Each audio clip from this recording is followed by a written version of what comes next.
On the Ukraine front, and according to the... Look at this. This is what Ukraine claims are the routes its drones took to strike Russia. But this was the first picture published by pro-Ukrainian sources, where we can see the approximate routes of the Ukrainian drones that were flying, as you can see, mainly in the northern direction. So according to these lines and according to these arrows, some of the drones were moving in the direction of the capital of the Russian Federation, the city of Moscow, and some of these drones were moving in the northern direction towards the northern capital of Russia, the city of St. Petersburg. And about this map, I have lots of questions on this matter, and the most important question: how is it possible? So this is the most important question I had this morning when I woke up. How is it possible? The thing is, and we have discussed this situation many times since the beginning of June, the Russians these days were attacking significantly the most northern parts of Ukraine, the northern parts of Chernihiv region and the northern part of the Sumy region, just with one purpose: to destroy as many as possible trucks, to destroy as many as possible gas stations, to destroy as many as possible logistics sites, and so on. And the Russians were pursuing just one target, just one purpose: not to allow the Ukrainians to use the northern parts of Ukraine as a launching site, not to allow the Ukrainians to use these territories. And I think they were pretty successful. Just for trucks to attack deep inside of the territory of Russia. And even through this video, we can see that the Russians, as a result of attack with drones, destroyed another gas station, and at least the Russians destroyed 2 or even 3 trucks that probably the Ukrainians were planning to use as launching sites, as drone carriers, with the purpose to attack later deep inside of the territory of Russia. Another important video was also published from the same area, and here we can see how exactly the Russians were attacking these trucks. The Russians provided additional proofs that indeed the Ukrainians used trucks to attack deep inside of the territory of Russia. And here we can see how the Russians, as a result of a reconnaissance operation, discovered this truck, another truck in this area, and then the Russians destroyed this vehicle with a drone. So the Russians published a lot of videos on this matter. And I'll repeat my question: how is it possible that the Ukrainians managed to use these northern territories of Ukraine to launch hundreds of drones in the... I don't think they were launched from there. The direction of the territory of Russia, with the purpose to deal significant damage or with retaliatory purposes. And you know that this is a very interesting question, and probably this question has a very simple answer. Simple answer, yeah. So let's discuss this answer in details. During this overnight attack, during this retaliatory strike that was carried out by the Ukrainians, the armed force of Ukraine were trying to hit and to damage significantly. Look at all these targets hits up here. The city of St. Petersburg. This is right when the St. Petersburg Economic Forum begins. Right, this is definitely going to tick off the Russians. This is the northern capital of the Russian Federation, and during the night and this morning we received a lot of pictures and a lot of videos from this area. So let's discuss them in detail. So as you can see, according to the overnight attack and according to this morning attack, the Ukrainians hit... This is very important where he's leading up to, because it's going to highlight the risk that this war is going to expand to Europe. There's a huge chance of that. Some port infrastructure, oil tanks on the territory of the port infrastructure, and as a result of these attacks, the Ukrainians managed to deal significant damage. So in this video, we can see the consequences of attack. A very big, a very huge black smoke over the settlement of St. Petersburg broke out right after the Ukrainians attacked this territory. In this video, we can see more scenes, more episodes, more videos about the same episode, but from different angles. Here we can see the Ukrainian drone that was flying over the city of St. Petersburg without any resistance from the Russian air defense systems. Here we can... Yeah, because if the drones come in from the sea, it's harder to shoot them down. The air resistance is, most of it is on land. can see an explosion. Another oil tank was damaged, probably significantly. So there were hundreds of drones. Furthermore, according to information we have, the Ukrainians damaged not just these oil tanks and the port infrastructure of the city of St. Petersburg. The sources and pro-Ukrainian sources mainly stated that the Ukrainians also managed to hit several military ships that the Russians used to secure their shadow fleet while moving through the Baltic Sea and so on. So indeed, the Ukrainians managed to deal significant damage. But all these videos, all these updates don't give us the answer to the question, how is it possible? And the answer is very simple, as I told you. The thing is that during the previous night, we received a lot of videos and a lot of updates from territories around the city of St. Petersburg.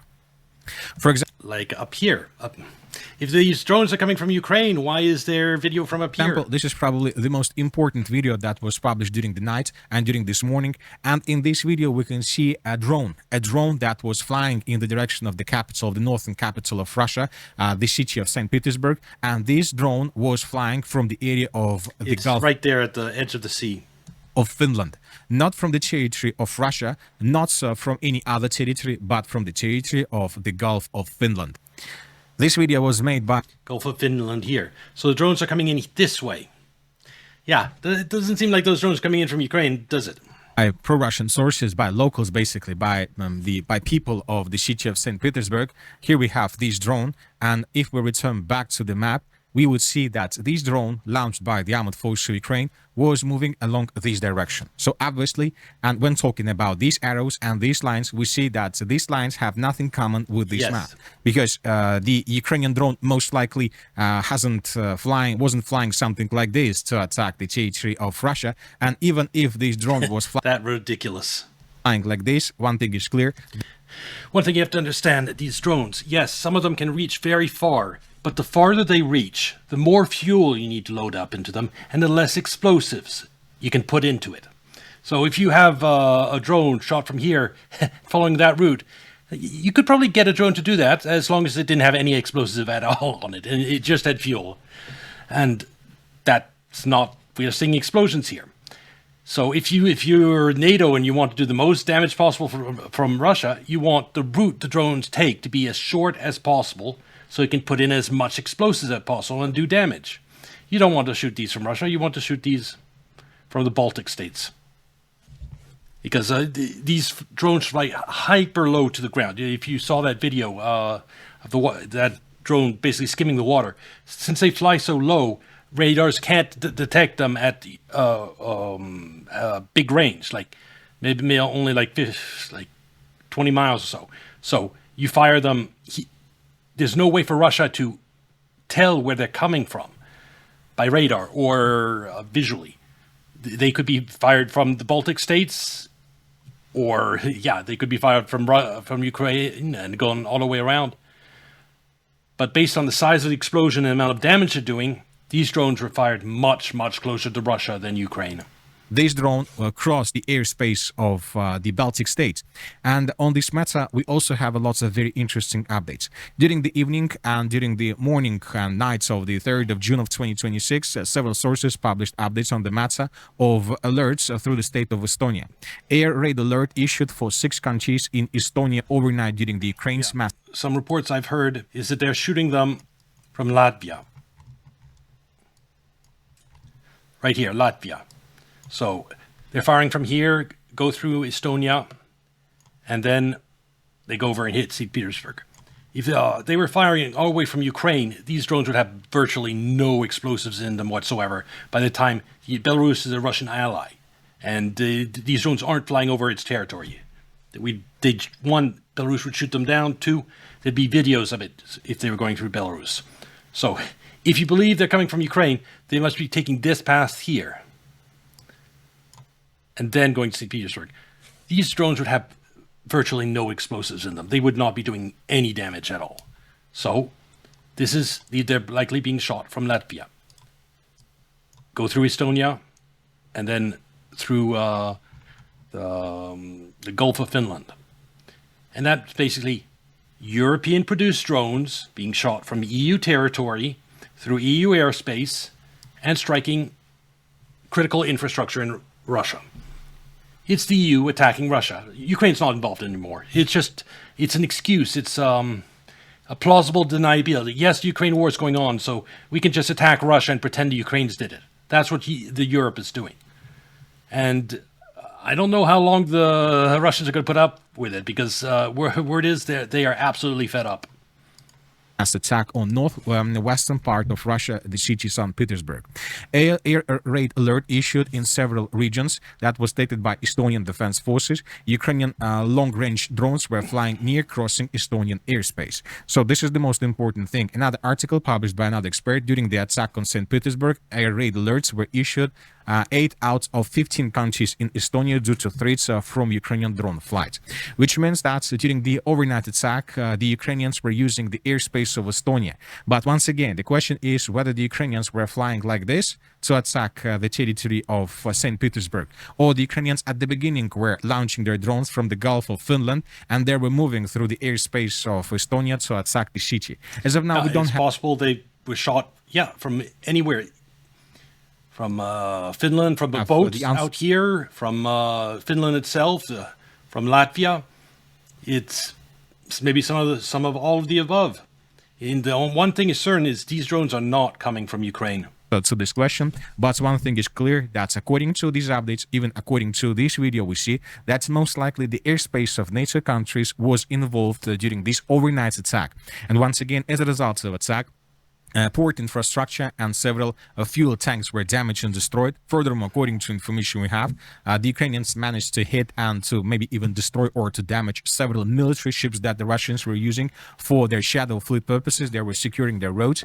And another important thing that today... Yeah, and Russia can't afford to lose these ships when you have all these European states banding together to try to blockade Russia, and if any ship is in like the Baltic Sea without a Russian escort, you have the UK-led coalition that'll try to seize it. And sanctions have failed against Russia, and so this is the answer of the EU to try to put more pressure on Russia.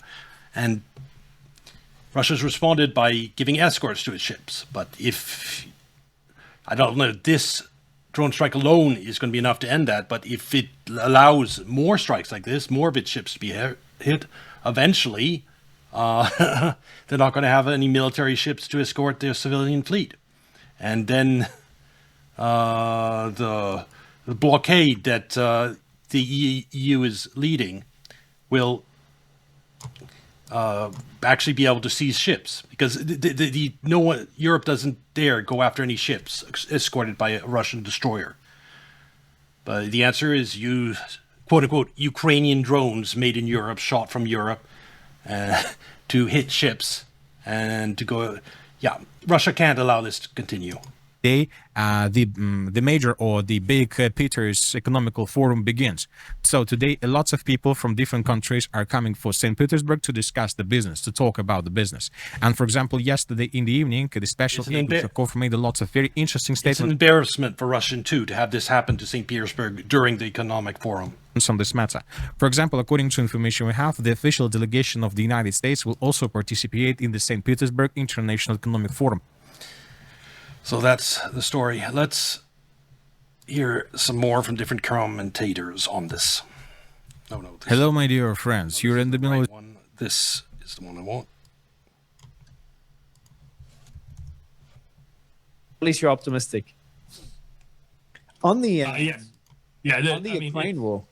On the Ukraine war, man, because I know you follow this as well. Did you hear what Zelensky said? He's like, I'm ready for direct negotiations with Putin to end this war, rather than wait in line while everybody finishes all of the conflicts in the world and then our turn comes. He said that earlier today. And that comes after all the warnings that I had today. A Russian diplomat, Dmitry Polyansky, on the show. And he repeated what he said in another interview on Russian TV a couple of weeks ago, is that he's genuinely concerned. He thinks it's more likely, asked him directly, he thinks it's more likely there'll be war, direct conflict between NATO countries and Russia. That is more likely than the war ending. Now, I don't know if he said that to send a message or the threat. He's a diplomat. I agree. Just look at what the EU is doing. EU produced drones from EU countries through EU airspace, striking critical infrastructure deep in Russia that Ukraine never has the ability to hit. If a country bombs you, it's a declaration of war. So you have to take everything that any diplomat says with a grain of salt, because they have a certain objective to achieve, they have a certain job to do, and part of it involves some sort of rhetoric, or whether he means it. But other people on my show have said that. Glenn Deason, who's got his own show, a really good guy, and he said he's moving out of, I think, Latvia, one of the Eastern European countries. He's moving from there to my home country of Australia because he's worried about direct conflict between East. So this is a threat real enough that people in the know are actually leaving the Baltic states out of fear of war. Europe, or one of those countries, or Europe as a whole, and Russia. So it's on the other front. Yeah. I think we've been playing games there. It does appear that Trump greenlit that assassination attempt by Ukraine on President Putin, which I find surreal. The one from a few months ago? That's another example of Trump just going off the rails the second term in on the international side. He's just doing everything the deep state wants, even going after Putin. And yeah, instead of bringing peace to the Ukraine war, he tries to assassinate Putin. Yeah, they in December. Yep. Yeah. Now it's not clear he fully approved it. That it was one of those deals where the CIA said, "Hey, we can try some things," and he said yes, but not yes to, "Hey, let's murder Putin," while he thinks he's waiting for a negotiation return call. Was Putin? Sorry to interrupt you. Was Putin at his residence at the time? They thought he was at that other residence. Trump said, "Stay put." After I talked to Zelensky, I'll give you a call. They thought when they said, stay put, he was at that second residence that then got attacked. It looks like he probably wasn't. His security is very, very strict and tight. And so not a surprise that he might have misled the Americans as to where he was located because of the increasing distrust by Russia of the U.S. Because of this With good reason. bad habit that Trump has got himself into, whether it's Israeli-led or him being complicit in it, he looks bad afterwards. The secret attacks twice on Iran during negotiations, once on Hamas in Qatar during negotiations, and then this one on Putin. It was contextualized differently. And ever since then, the Russian mindset has gotten much harsh. If you follow Russian public opinion, the desire to escalate keeps growing. That Putin is the most moderate of the bunch at the moment. Like, you have serious people that... And this latest attack in St. Petersburg, that's just going to intensify things. I don't know how long Putin can hold off attacking Europe. They're talking about we need to use a nuclear weapon against some European country to send them all a message about what nukes look like. I think the other factor is Iran's success, or at least perceived success, at being tit for tat response to everything we did, has led a lot of people in the world to say, that's the way to deal with the Americans in the West. Don't try to be nice. Don't try to work it out. Don't try to be diplomatic. They only respect power. So put power right back at them. And I think it will encourage escalatory retaliation, unfortunately, as people watch this conflict unfold. And I think Russia's kind of learned some of the same lessons. And Putin is heavily criticized because he has been restrained relatively in Ukraine and towards Europe. Whenever they send these drones through European countries, if they hit St. Petersburg or hit Moscow, Russia says something that they protest, but they haven't done anything to those countries. So now there's a big demand, hit some of their factories that make these drones in these countries. The European rhetoric is so off the charts. Yes. It's like Israeli rhetoric on Iran. It's so unhinged. Yeah, absolutely. I've been listening to it. They're actually calling for war by like 2030 or 2029. That it's causing Russia to accelerate and escalate their... Can you expand on that? How's it unhinged? What are they saying? So you had basically leaders of Germany, all the Baltic states, all the Nordic states, Vander Crazy, as Alex Christoforou calls her, van der Leyen. All of these folks, Caius, come out and say we need to be prepared for war. The Brits especially have been bad about this. We need to be, the British Defense Secretary, we need to be prepared for war with Russia by 2030. And they've said some variation of that. And it's like, well, what are you thinking? You're not going to win a war with Russia. It's never been a good idea for Europe to invade Russia in the history of Russia. Ask Napoleon, ask Hitler, ask a range of people. Even ask the Mongols. They ultimately expelled them. But they talk that way on a constant basis. And also, like, Macron went on this rant about what an evil country Russia was and how it's always been evil and we got to restrain him. And it's that kind of war talk. I agree about the robotic remote style of fighting that drones are. And at least with fighter pilots, you have actual people at risk when you do bombing runs against countries. But these drones,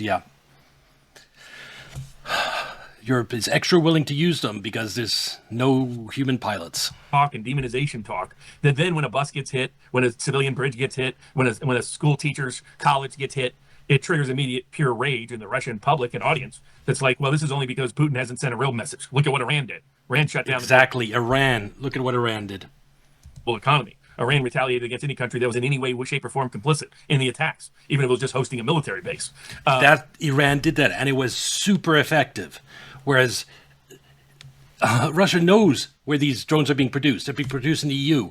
They are complicit in the attack. Now they're being shot from EU territory, EU airspace. And just Russia is still doing nothing. Russia is a little bitch on this issue. That's what my personal opinion is, and I'm sure Russians are the same. Putin, just hit back. Stop worrying about war. Article 5, it's pointless at this point. You're just going to take damage until you bleed to death if you don't do something. and they got the world's attention. They were able to stand up, and we're Russia. We're a lot more powerful militarily than any of those places, and it's a response to that. And they just won't back down. They won't rat. I mean, what is it? Sanctions package number 21? Like that's going to be the magic thing? Like it's blackjack or something? They just can't get these through their head. They're not going to win this war. Ukraine's not going to win this war. Russia was always going to win this war, and it was just avoiding a tripwire into World War III. The Eastern Ukraine is not, which is historically Russian, ancestrally Russian, geopolitically is Russian, wanted to vote to be part of Russia, is not the part to go to World War III over. And yet these people seem eager to. Their rhetoric is, Alex Christoforou really follows this in great detail. He just talks about the rhetoric's off the charts, and it's going to trigger deep. He's currently in Moscow. He was visiting there recently. I was just chatting to him a few hours ago. Yeah, exactly. And so he's seen it and heard it right there. I mean, the ordinary Russian's perspective is now in favor of considering the use of nuclear weapons. That is someplace that we don't want anybody. Yeah, the average person is in favor in Russia of using nukes against Europe because they're just so angry. It's like the opposite of the US. In the US, most people don't want war with Iran, yet Trump started a war with Iran. In Russia, it's the opposite. Putin's not escalating, but Russians, not most Russians, I haven't looked at the numbers, but I'm assuming more and more Russians are asking for escalation. Yeah. And there's a few steps before getting to striking NATO or tactical nuke. One of them is striking the command and control, the leadership targets across Kiev. The strikes on Kiev were a message to Europe to knock it off with the drone strikes into Russia. This St. Petersburg attack is Europe ignoring that message because there's been two major strikes so far against Kiev. The first one was sort of like a warning, was lighter. Then they did a heavy one, and they've told people to evacuate. So they've done that step. Europe didn't listen and is still sending its drone in. I think one of the next step is going to start to be to attack Europe. They've already, as you saw in the military summary video, they've already gone after launchers. They've completely degraded Ukraine's ability to fire lots of drones from Ukraine. So now that's why you have these drones being fired from the Baltic states or from the Gulf of Finland or wherever they're being fired from. It's not Ukraine. A Russian strike against Europe will come because Europe won't stop. You listen to their record. They're just going to keep on doing these drone strikes from EU territory, and they escalate them more. They're going to start firing them. The only reason they haven't fired them further up, even further, is because then you can't pretend it's from Ukraine anymore when you start shooting up here. But they might try anyway. Then the next level up would be striking NATO personnel inside of Ukraine, which they consider a war zone. I think there's a few steps before they get to striking NATO territory, but the bet there will be strong. I don't think so. I think this going after leadership positions in Ukraine is the message to Europe to knock it off. And if they don't listen to that message, they will escalate further. And I think the striking EU territory is that's left. They've destroyed all the drone factories in Ukraine. That's why they're making them in Europe. They're now destroying all the launchers in Ukraine, and that's why they're firing now these drones from Europe. The only way to stop Russia from being hit and critical infrastructure being destroyed is to strike the drone factories and drone launching points in Europe. Striking a country like Latvia, for example, a small NATO country. But the Putin's making a bet here, a very dangerous bet, that the US would not activate Article 5, would not react and defend. Dangerous bet, but Mario, the not doing it is defeat. So what does it matter if it's a dangerous bet? Letting all of Europe together just make drones and shoot them from anywhere they want. These drones, Russia, yes, it's got good air defense, but it can't. If these drones can come from anywhere, it can't defend it everywhere. So they will take serious damage faster than they can repair, and that'll basically cripple Russia over time. And it's already, like we heard, several of the ships they're using to escort the Shadow Fleet got hit.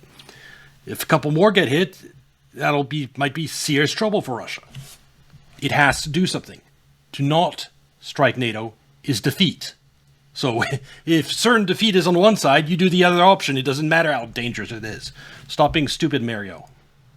Defend Latvia. I think this is the bet that he's making, and the question is it? Does he really need to make the bet? If people like Christoforou would say that Russia's winning the war of attrition. Now, for me, it's impossible to know who's winning. I don't have the figures, etc. But based on that argument, which has legs because of Ukraine losing, not having enough air defense munitions, running low on personnel, the economy, blah blah blah, the support in Europe is dropping as well. So you put all these together, Ukraine's in a difficult position. So So if Russia is winning, then what's the point to escalate? What's the point to make that gamble? Right? Because they're taking real damage from these drones. Like I just mentioned, ships that escort the Shadow Fleet. If Russia runs out of military ships to escort Shadow Fleet, Europe is going to start seizing tankers left and right and cripple Russia's exports that way. Rather than just keep doing the same thing until... well, Zelensky just said, Budanov said 3 days ago, he said that Zelensky told me, or has advised me to try to seek peace as early as possible. 2 days later, Zelensky saying the same thing. And that's the first time that, it's not the first time they talk about ending the war or talking directly with Putin, but it's the first time they make those statements with that level of urgency from a time perspective. I agree. I mean, I think, as you pointed out, we were talking to Larry Johnson about this. I think you're seeing a willingness on the side of the Eastern countries, Russia, China, Iran, to consider nukes in places in ways they wouldn't have. I mean, Russia and China would have tried to veto Iran getting a nuclear weapon just 4 months ago.